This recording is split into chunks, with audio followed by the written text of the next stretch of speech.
Dalam pemeriksaan saksi pada tanggal 21 dan 22 November 2022, Jaksa Penuntut Umum menghadirkan saksi karyawan Bank Nasional Indonesia atau BNI, yakni Anita Amalia Dwi Agustin. Anita dihadirkan di persidangan untuk memberikan keterangan terkait transaksi di rekening BNI atas nama terdakwa Ricky Rizal.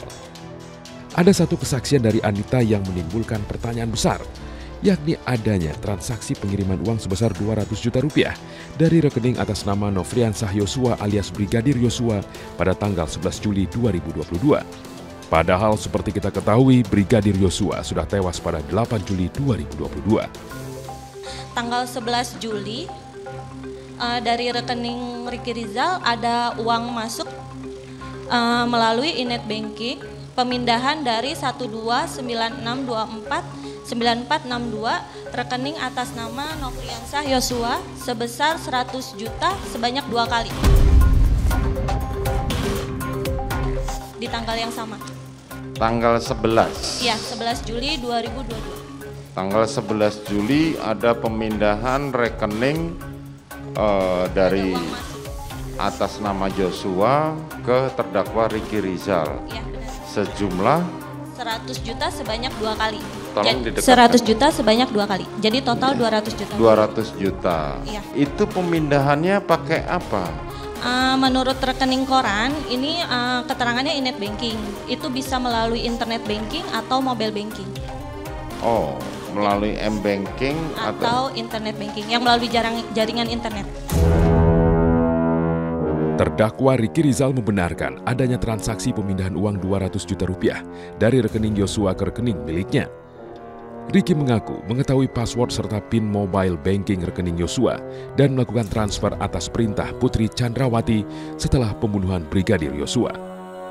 Benar, untuk pemindahan rekening atas nama Yosua, yang setahu saya memang rekening atas nama Yosua itu juga untuk keperluan rumah tangga di Jakarta. Saya lakukan atas perintah dari Ibu Putri Sambo, karena yang bersangkutan sudah almarhum.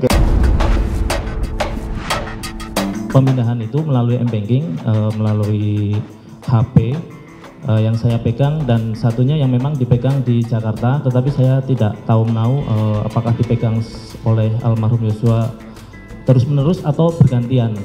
Untuk rekening saya, memang saya ikut Pak FS dan Ibu Putri Sambo sejak Februari 2021. Setelah itu pembukaan rekening tadi disampaikan tanggal 5 Maret.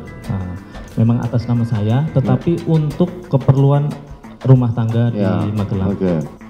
Ferdi Sambo dan Putri Chandrawati pun membenarkan keterangan saksi terkait transaksi keuangan di rekening Ricky Rizal. Kemudian untuk saksi Anita dari BNI, saya perlu jelaskan bahwa rekening Ricky dan Joshua ini bukan uang mereka, tapi uang saya untuk kebutuhan keluarga. Rekening Joshua itu adalah untuk keperluan kas di Jakarta, sedangkan untuk Ricky adalah untuk keperluan kas di Magelang. Selain transfer 200 juta rupiah, saksi Anita juga menyebutkan beberapa transaksi lainnya yang tercatat dalam rekening korban Ricky Rizal. Pada tanggal 25 Oktober 2021, ada transaksi transfer 10 juta rupiah dengan keterangan donasi tanda tara DKI Tribata Putra Sambo. Berikutnya pada 19 April 2022, tercatat transaksi transfer dari rekening Ricky ke rekening bank lain dengan total 150 juta rupiah. Terakhir pada 12 Agustus 2022, yakni transfer uang sebesar 30 juta rupiah ke rekening anak sulung Sambo dan Putri. Transaksi ini juga menimbulkan pertanyaan, karena pada tanggal itu Ricky Rizal sudah menjadi tersangka dan ditahan sejak 7 Agustus 2022. Menurut pakar hukum tindak pidana pencucian uang, Yenti Garnasih, adanya rekening atas nama para ajudan dan juga uang ratusan juta rupiah yang diklaim adalah milik Sambo Putri harus diselidiki lebih dalam. Karena apa yang dilakukan Sambo Putri itu mirip dengan modus pencucian uang. TPPU, modus TPPU membuat rekening penampungan. Jadi salah satu kriteria TPPU adalah transaksi mencurigakan. Mencurigakannya itu adalah orang yang melakukan transaksi, baik yang mengirimkan maupun yang menerima itu dari sudut pandang jumlah tidak layak, ya, atau dari jumlahnya sangat tidak sesuai dengan profil, ya kan? Kan bank itu tahunya rekening Pak Yosua almarhum ini adalah isinya uangnya Pak Yosua, memang begitu. Namanya Know Your Customers, KYC. KYC sistemnya itu seperti itu. Ternyata kan kita bohong semua kan? Ternyata Richard RR, terus Elijah, and then siapa? Yosua yang 7 orang itu ajudan. Ternyata dia punya rekening, ternyata ya uangnya bukan punya para ajudan, tapi punya Pak Jenderalnya atau punya siapapun itu kan sudah nggak benar ya. Yenti berharap Kapolri dapat menelusuri lebih dalam aliran dana yang dimiliki Verdi Sambo karena hal itu berkaitan dengan kepercayaan publik kepada institusi Polri. Jika memang terbukti bahwa uang yang dimiliki Verdi Sambo berkaitan dengan kejahatan, maka Sambo harus dijerat dengan Undang-Undang Tindak Pidana Pencucian Uang.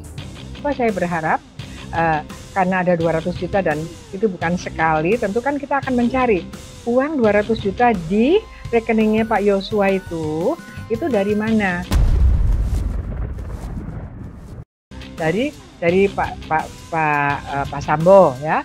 Pak Sambo ada 4 ini. Apakah memang uangnya segitu? Kalau tidak, dari mana? Adakah kaitannya dengan rekening? Adakah kaitannya dengan diagram? Adakah kaitannya berkaitan dengan judi online? Adakah kecurigaan masyarakat berkaitan dengan tambang? Adakah kecurigaan masyarakat berkaitan dengan bukti-bukti narkotika? Ya kan?